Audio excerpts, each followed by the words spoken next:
Dan Wingard here, Redmond John L. Scott, and we are going to get into the Form 21, the third page here. And I know we're taking it slow, but I think it's important to know these forms. So we'll start out with the title insurance here, and it says some things that often, I'm sure, get overlooked. It talks about what seller has agreed to by signing this. And I think it's important that the seller has some idea of what they're signing. And it's not your position, just like it's not mine. I'm not an attorney to give the legal description or to be responsible, but the seller is signing this, so they should know what they're signing, and you can help direct them. Just give them an overview and have some answers if they ask questions, especially for those that are detail oriented. All right, the first part of this paragraph says seller authorizes buyer's lender or closing agent at seller's expense to apply for the then current ALTA form of homeowner's policy of title insurance for a 1 to 4 family residence from the title insurance company. So there's a title insurance company that was on that first page, and it is from that company that this is talking about. And the ALTA form of homeowner's policy is the most protection for the buyer. And I'm not going to go into the details of the different types of policies, but there's ALTA, there's standard, and then there's extended forms of title insurance. So I encourage you to reach out to your title rep, your favorite title rep, and get that information. It says if seller previously received a preliminary commitment from a title insurance company that buyer declines to use, buyer shall pay any cancellation fees owing to the original title insurance company. Now, I bet you may not have known that, even if you've done contracts for a while. Maybe you forgot or you didn't pay attention to that.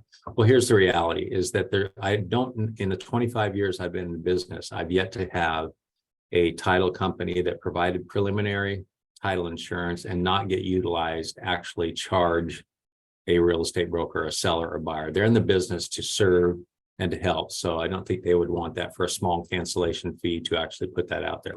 However, it does state that in the contract, and they would be entitled to that. So if the title insurance company selected by the parties will not issue a homeowner's policy for, let me highlight this here, the property, the parties agree that the title insurance company shall instead use the then current ALTA standard form owner's policy together with homeowners additional protection and inflation protection endorsements if available. Again, talk to your title rep, get some understanding of this. This is not the place where I'm going to go into the details of that. It does say the title insurance company will send a copy of the preliminary commitment to seller, listing broker, buyer, and buyer broker. And the preliminary commitment and the title policy to be issued shall contain no exceptions other than the general exclusions and exceptions in the policy and special exceptions consistent with the condition of title herein provided. If title cannot be made so insurable prior to the closing date, then as buyer's sole and exclusive remedy, the earnest money shall, unless buyer elects to waive such defects or encumbrances, be refunded to the buyer less any unpaid costs described in this agreement, and this agreement shall thereupon be terminated. Buyer shall have no right to specific performance or damages as a consequence of seller's inability to provide insurable title. So this is not an issue until it is. And the last couple of years, we had people waiving everything and providing non-refundable earnest money, not taking into consideration insurable title. Now, if they utilize some of the addendums written by attorneys, that would be included. But if that wasn't used, then it's the possibility that a buyer could lose their earnest money, even if basically the property couldn't be sold because title wouldn't be insurable. All right, closing and possession talks about closed by the closing agent, that is the escrow company in our state, on the closing date.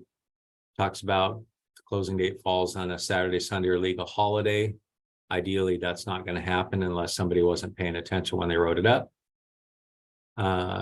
If it does fall on it, then it'll be the next business day that's not one of those days. Closing means the date on which all documents are recorded and the sale proceeds are available to seller.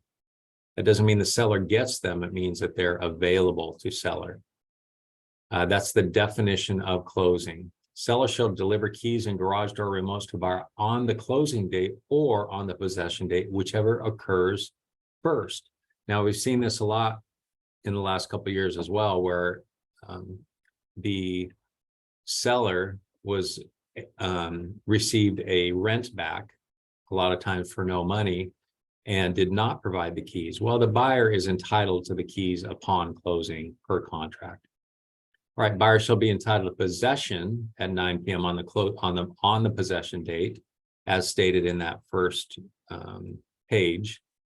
Seller shall maintain the property in its present condition, normal wear and tear accepted, until the buyer is provided possession. Seller shall either repair or replace any system or appliance, including but not limited to plumbing, heat, electrical, and all included items that become inoperative or malfunction prior to closing with the system or appliance of at least equal quality. So that is the seller's responsibility. Now that's just to closing. So if possession is later, that's not the seller's responsibility anymore. That becomes the buyer's. So something to pay attention to.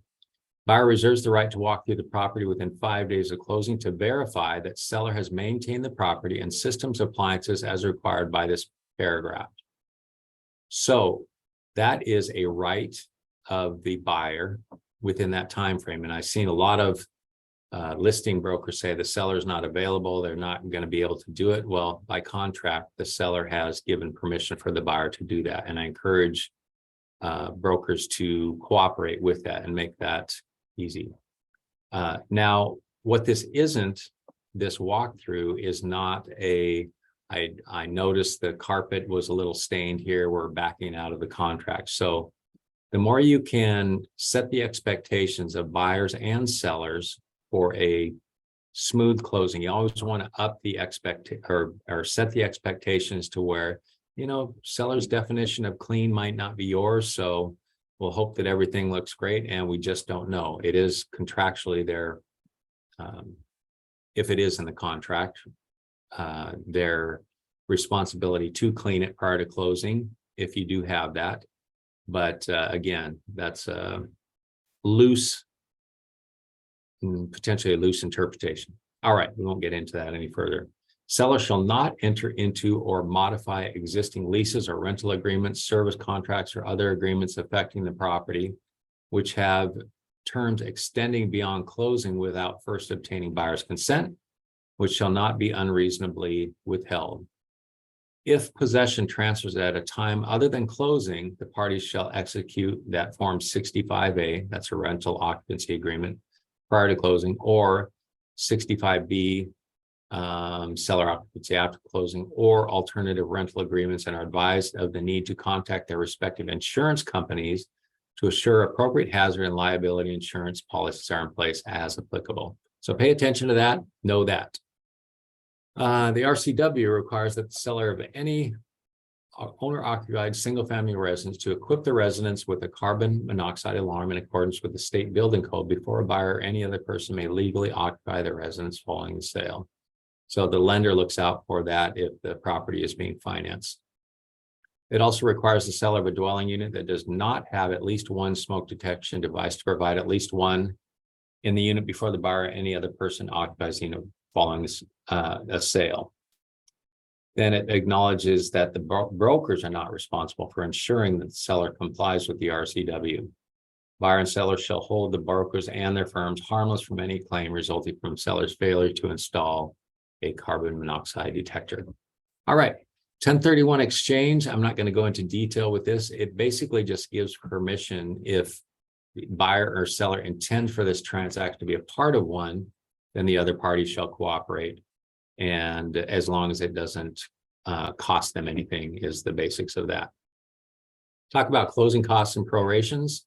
Seller and buyer shall each pay 1/2 the escrow fee unless otherwise required by applicable FHA or VA regulations. Pay attention to those.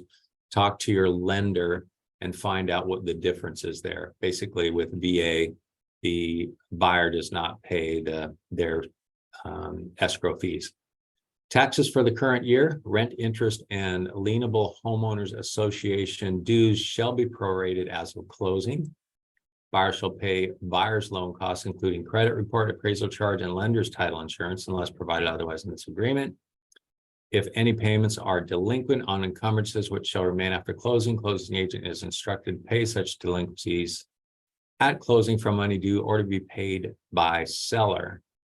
Buyer shall pay for any remaining fuel in the fuel tank if prior to closing, seller obtains a written statement from the suppliers to the quantity and current price and provides such statement to the closing agent. We don't see a whole lot of that anymore, but sometimes there's natural gas or even an oil tank.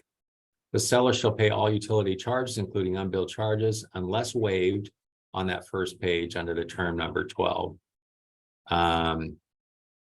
Requesting the closing agent and dispersing funds necessary to satisfy unpaid utility charges. And seller shall provide the names and addresses of all utilities providing service to the property having lien rights. So a lot of times on that 22K form, we see it where that's not filled out. And this does say that the seller should fill that out. We're going to continue on to the next page here, just to this portion here, because it's very important. Buyers advised to verify the existence and amount of any local improvement district or LID capacity or impact charges or other assessments that may be charged against the property before or after closing. Seller will pay such charges that are or become due on or before closing. And charges levied before closing becoming due after closing shall be paid as agreed on that first page on specific term number 13. All right, a lot of content there. Pay attention to this, know your contracts, and serve your clients well.